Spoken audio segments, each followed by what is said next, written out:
Well, for more now, we're joined by the ABC state political reporter in Victoria, Josie Taylor. Josie, good morning. Give us a sense of the state of play as the night ended.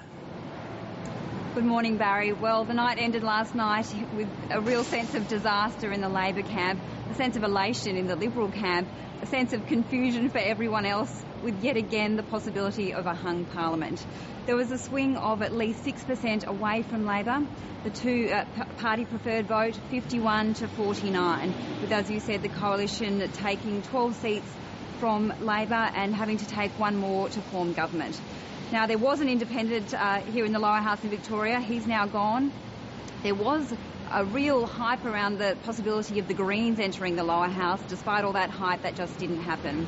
But as you say, there are hundreds of thousands of votes yet to be counted, with more than about a quarter of Victorians voting early. They won't start to be counted until tomorrow, so no result anytime soon. And yet, despite the huge swing and the perilous state that Labor is now in, as you've outlined, there was an extraordinary sort of bravado about John Brumby and others last night. Well, that's right. In fact, one Labor insider told me that there was a sense of arrogance around the Brumby government not actually conceding defeat, given that at this stage the best outcome for them is a hung parliament. The worst outcome, obviously, a coalition win. Now, at this particular Labor insider told me that within Labor there is a sense that they are heading for a defeat, despite the tough talking from John Brumby. He tells me that Bentley and Mordialloc are lost, that Labor has lost those seats, and that the most inevitable outcome is 45 seats to the coalition and Labor 43. OK, if that is the case, then what went wrong? I think time was the factor in this election campaign, Barry. The Brumby government is 11 years old. The Labor government is 11 years old. And the best line out of the election campaign was Ted Baillieu saying that Victorians were being asked to give Labor 15 years. Now, that may have really resonated. In terms of the Labor's reputation, there was not really a smell around Labor, but perhaps a sense of staleness. But I don't think Labor expected this result. I think that is a real shock.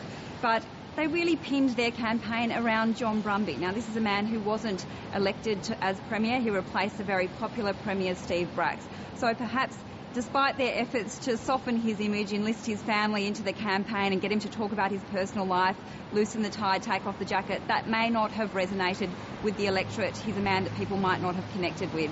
Ted Baillieu, on the other hand, ran a very bland campaign. It wasn't as slick as Labor's, but it really focused on Labor's service failures, which may have struck a chord with Victorians.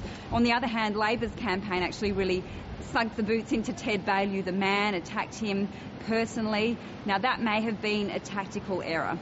So at this stage, no clear result, but hopefully Barry will know in the next few days. Josie Taylor, thank you for that. Appreciate it.